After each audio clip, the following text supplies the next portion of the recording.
স্বামী সহ এবার এক বীর মুক্তিযোদ্ধার কন্যাকে পেটানোর অভিযোগ উঠেছে আরেক মুক্তিযোদ্ধার বিরুদ্ধে। বিষয়টি স্বীকারও করেছেন অভিযুক্ত ওই মুক্তিযোদ্ধা। ঘটনাটি ঘটেছে নারায়ণগঞ্জের সোনারগাঁও উপজেলা মুক্তিযোদ্ধা কমপ্লেক্সের ভিতরে সোমবার 23 সেপ্টেম্বর সকালে। আহত মানসুরা আক্তার জানান, জামপুর ইউনিয়নের মাহমুদপুর গ্রামের মৃত মুক্তিযোদ্ধা নাসির উদ্দিন তার বাবা। মুক্তিযোদ্ধার সন্তান হিসেবে তিনি সোনালী ব্যাংক সোনারগাঁ শাখা থেকে 5 লাখ টাকা ঋণ নেন। তার থেকে তার 3 বোনকে 2 লাখ টাকা দেন।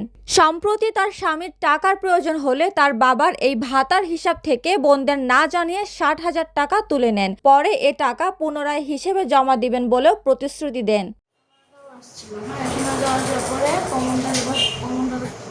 কমান্ডারে আমাদের ডাক দিছে। ডাক দেওয়ার পরে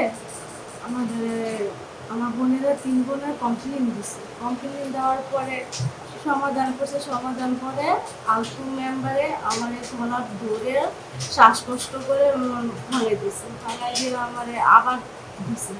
দেওয়ার পরে বিষয়টি নিয়ে গত বৃহস্পতিবার সোনারগাঁও উপজেলা মুক্তিযোদ্ধা সংসদে মানসুরার বিরুদ্ধে বিচার দাবি করেন তার অপর 3 বোন। পরে মীমাংসা শেষের এক পর্যায়ে বর্তমান ডেপুটি কমান্ডার আলতাফ হোসেন মুক্তিযোদ্ধার 3 কন্যাকে 60,000 টাকা ফেরত দেওয়ার জন্য চাপ দেন।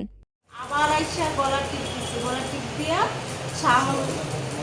বকাবকি করে আমার নিঃশ্বাস একদম বন্ধ করে ফালাই দেওয়ার পরে আমার আবার জামা কাপড় টানিয়া ছিঁড়ে আমার উপরে গেছে। তারপরে আমাদের সবাই পানি ঢাইলে সমস্যার কারণে এখন দিতে পারবেন না বলায় মানসুরা ও তার স্বামীকে চড় থাপ্পড় ও গলা চেপে ধরেন আলতাফ। অভিযুক্ত মুক্তিযোদ্ধা সত্যতা স্বীকার করে বলেন, বেয়াদবি করার কারণে তাকে গলায় চেপে ধরেছি। 4 বোনের টাকা একা উত্তোলন করায় তাকে ডেকে শাসনও করেছি, তবে তার স্বামীকে মারধর করা হয়নি। এ বিষয়ে সোনারগাঁ থানার ওসি মোহাম্মদ আব্দুল বারী বলেন, এ ঘটনায় অভিযোগ গ্রহণ করা হয়েছে, তদন্ত করে ব্যবস্থাও নেওয়া হবে।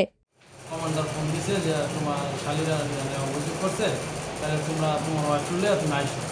আজকে আমি আসছি 12:30টার দিকটা। ওই টাইমে আসার পরে একটা এরা করে দিছে যে মীমাংসা করে দিছে। মীমাংসা করে দেওয়ার পরে উপমা রায়, সোনালী নিউজ, ঢাকা।